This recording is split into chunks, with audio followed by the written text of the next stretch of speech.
लोकसभा निवडणुकीमध्ये भाजपला यूपीमध्ये बसलेल्या फटक्यामुळे भाजप बहुमतापासून दूर राहिले। मात्र एका रिपोर्टनुसार योगी आदित्यनाथ यांनी दिलेल्या सल्ल्याकडे दुर्लक्ष केल्यामुळे भाजपला यूपीमध्ये फटका बसल्याचं बोललं जाते। बघूया त्याबद्दलचा एक स्पेशल रिपोर्ट।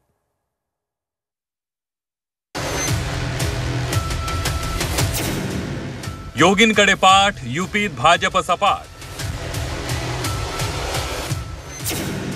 योगींच्या सल्ल्याकडे दुर्लक्ष करणं पडलं महागात।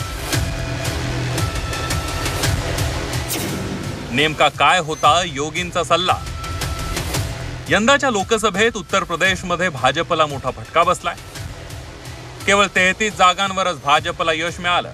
भाजपची ही पीछेहाट का झाली? भाजपला उत्तर प्रदेशात एवढा मोठा फटका का बसला? याबाबतचा एक अहवाल समोर आलाय।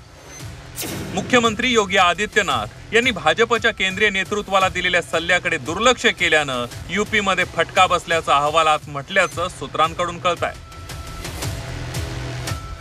या रिपोर्टनुसार यूपीमधील पराभवाची अनेक मोठी कारणं समोर आली आहेत। उमेदवारांना मोदी आणि योगींच्या नावावर विजयाची अपेक्षा होती। 2 टर्म खासदार असलेल्यांची जनतेशी वागणूक चांगली नव्हती। 36 जणांचं तिकीट कापण्याचा राज्य सरकारनं सल्ला दिला होता। राज्य सरकारच्या सल्ल्याकडे दुर्लक्ष करण्यात आलं।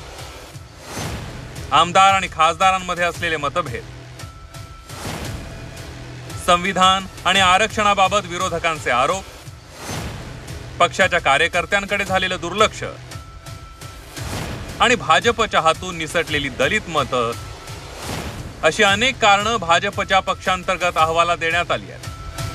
योगी सरकारचा सल्ला केंद्रीय नेतृत्वाने ऐकला असता तर यूपीमध्ये चित्र बदललं असतं, अशी चर्चा आता अहवालानंतर सुरू झाली आहे। ब्युरो रिपोर्ट, झी 24 तास।